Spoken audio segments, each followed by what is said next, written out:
Have you ever wondered what an Amish father actually teaches his son across the years between a child's first barn chore and the morning he stands beside that same barn as an adult, and whether the lessons that produce the Amish community's work ethic, its financial discipline, and its unshakable community bonds could be learned anywhere else? Work ethic. The first lesson an Amish father teaches his son is that work is not contingent on how you feel about it. The barn requires attention at 4 in the morning, regardless of the temperature, regardless of how tired the boy is, regardless of whether he would prefer to be doing something else. The animals must be fed. The stalls must be cleaned. The Amish father does not teach this through a conversation about work ethic. He teaches it by being in the barn at 4 in the morning every day of his son's childhood and by expecting the son to be there beside him. The lesson is not stated, it is demonstrated. Soil knowledge. The second lesson is how to read the land, how to assess soil condition with hands and observation rather than laboratory analysis, and how to make decisions that determine whether a season's work produces a good harvest or a poor one. This knowledge is not transferred through a textbook. It is transferred through years of working the same fields, alongside the same man, watching which fields drain well after rain, learning which corners warm first in spring. The Amish father who has farmed the same land for 30 years carries knowledge that no agricultural manual could replicate. He transfers it through presence, through the daily habit of working the land together. Tool mastery. The third lesson is how to use a hand tool, not in the casual sense of knowing which end of a hammer strikes the nail, but in the deep sense of having used a specific tool so many times that it becomes an extension of the hand. Amish boys begin in early childhood watching their fathers, holding pieces while cuts are made, handing implements as needed. The skill develops because the participation is sustained across years. The carpentry that Amish men perform furniture built to standards that outlast their makers, barns constructed in mortise and tenon joinery, is the product of this sustained early apprenticeship. It cannot be purchased. It accumulates across a childhood of standing beside a man who already has it. Repair thinking. The fourth lesson is the repair-first habit, the default assumption that when something breaks, the correct response is to understand why it broke and fix it, rather than replace it. A harness that splits is repaired. A tool handle that cracks is replaced, rather than leading to the purchase of a new tool. Farm equipment that fails during harvest is diagnosed and fixed in the field. The Amish son who watches his father make these decisions across a decade of farm life develops a relationship with objects that is fundamentally different from what most modern children develop. Modern children grow up where broken things are replaced, where repair skills are rarely present because they have never been needed. The Amish boy grows up where repair is the first response and replacement is the last resort. Animal patience. The fifth lesson is patience, and the teacher is not the father directly but the horse. A horse that is rushed produces mistakes. A horse handled with anxiety becomes anxious itself. A horse approached with impatience responds with resistance that makes every subsequent task harder. The Amish boy learns that the outcome of any interaction with a large animal is directly determined by the composure brought to it that the horse reflects the boy's internal state back to him in the form of its behavior. The father teaching his son horsemanship is teaching something broader, that patience is not simply the absence of impatience, but an active skill that produces better results than urgency in every situation requiring sustained cooperation between living things. Community obligation. The sixth lesson is one of the most distinctively Amish of all the things a father teaches his son. The understanding that community membership carries specific obligations that are not negotiable and do not require a specific invitation to fulfill. When a neighbor's barn burns, you go. When a church member's harvest needs to be brought in because he is injured, you go. When a young couple needs their new home painted before they move in, you go. The Amish father teaches this lesson not by explaining it, but by loading the boy into the buggy on a Saturday morning and arriving at a neighbor's farm to work without being asked, because the need is visible and the community's response to visible need does not require a formal request. The son who rides to that farm beside his father, who works alongside the men of the church district through a day of barn raising or field harvest or house painting, learns that community membership is not a passive status. It is an active practice, a daily and weekly commitment to being present when the people around you need presence, contributing labor when labor is needed, and understanding that the community's capacity to function depends on every member's willingness to show up before they are asked, rather than after. Money discipline. The seventh lesson is financial discipline, the specific and consistent Amish approach to money that has been summarized in documented conversations with Amish community members in ways that reveal how directly it is transmitted from father to son. Bishop Jake described paying interest as being like paying for a dead horse. Daniel Miller passed along his father's advice that money is either yours or the store's, and that he preferred it to be his.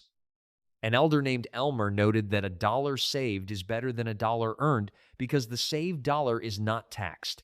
These are not abstract principles drawn from a financial literacy curriculum. They are the specific sayings of specific men who learn them from their own fathers and who repeat them to their sons with the same directness and the same practical grounding. The Amish financial philosophy, spend only what you have, save before you spend, borrow nothing, and build slowly rather than consuming quickly, is transmitted through both these direct sayings and through the observable behavior of a father who lives by them. A boy who watches his father decline to purchase something because the money is not available, who hears his father say that debt is like paying for a dead horse, and who sees the farm's financial stability maintained year after year through disciplined cash management, absorbs a financial education that no classroom could replicate and that serves him across the entire financial life that follows. Humility. The eighth lesson is humility, the Amish value that researchers have identified as foundational to the community's entire social structure, and that the father teaches through the consistent modeling of its practice across every interaction the son observes. The Amish word Gelassenheit, the yielding, the letting go, the submission to God's will and to the community's standards, is the theological root of the humility that Amish men practice and that Amish fathers transmit to their sons. In practical terms, the lesson looks like this. The father does not boast about the farm's production or the quality of his carpentry or the size of his household. He does not seek recognition for community labor performed or financial contributions made. He does not call attention to himself in any social setting. When he is wrong, as the documented account of one Amish father demonstrates, he acknowledges it directly. The man who lost patience with his son during a Christmas morning chore dispute recognized that he had been disrespectful to his son's feelings and said so plainly. This capacity for direct acknowledgement of fault without defensiveness, without excuse-making, without the elaborate self-protection that modern culture organizes around the preservation of personal dignity. This is what Amish humility looks like in practice. The son who grows up watching his father practice it has a model that no instruction could have provided as effectively as the daily observation of a man who actually lives by it. Silence. The ninth lesson is silence, the practice of composure, reservation, and attentive listening that characterizes Amish social interaction, and that researchers who have spent time in Amish communities consistently identify as one of the most immediately noticeable differences between Amish and English. Culture. The Amish are not loud. They do not interrupt. They do not fill silence with speech for the sake of filling it.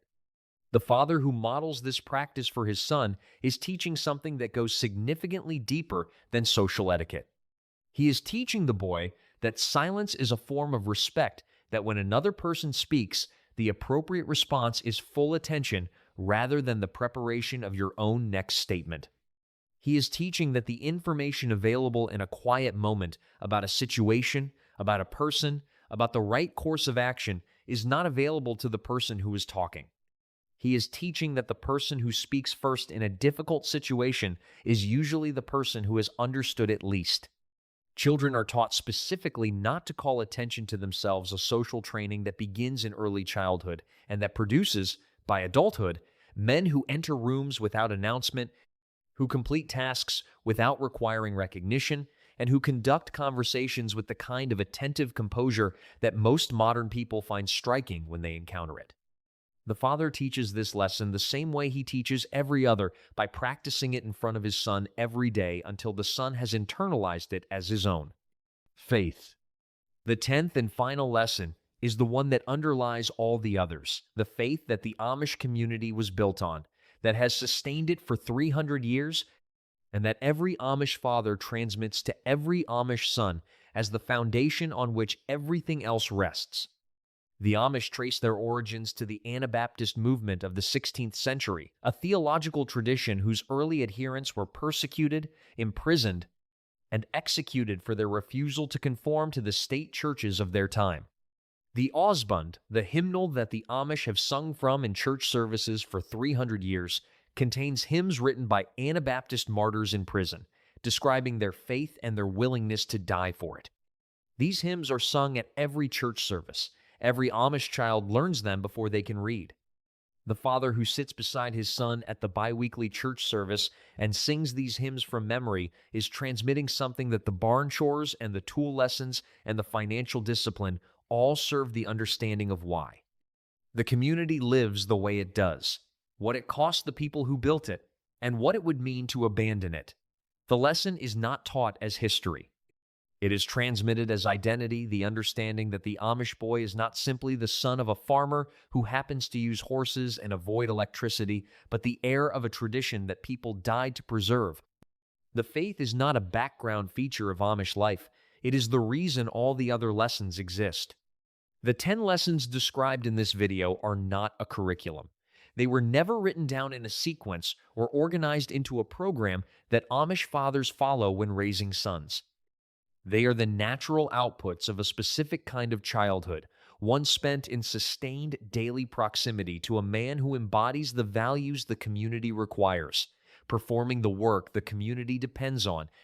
In the physical environment where that work happens, the work ethic was built in the barn at 4 in the morning. The soil knowledge was built in the field across planting seasons counted in decades. The tool mastery was built in the workshop across thousands of hours of use. The repair thinking was built at the workbench beside a father who never reached for his wallet when a repair was possible. The animal patience was built through years of working with horses that responded to composure and resisted anxiety. The community obligation was built by riding to the neighbor's farm on Saturday mornings and working until the work was done. The money discipline was built through watching a father who never borrowed and never regretted it. The humility was built by growing up in the presence of a man who acknowledged fault without excuse and served without recognition. The silence was built by living in a household where words were used carefully and attention was given fully. The faith was built by singing hymns written by people who died for what they believed every 2 weeks, from early childhood until the belief was indistinguishable from identity. 10 lessons, 1 teacher, a lifetime of standing beside him until the son became the man the community needed him to be.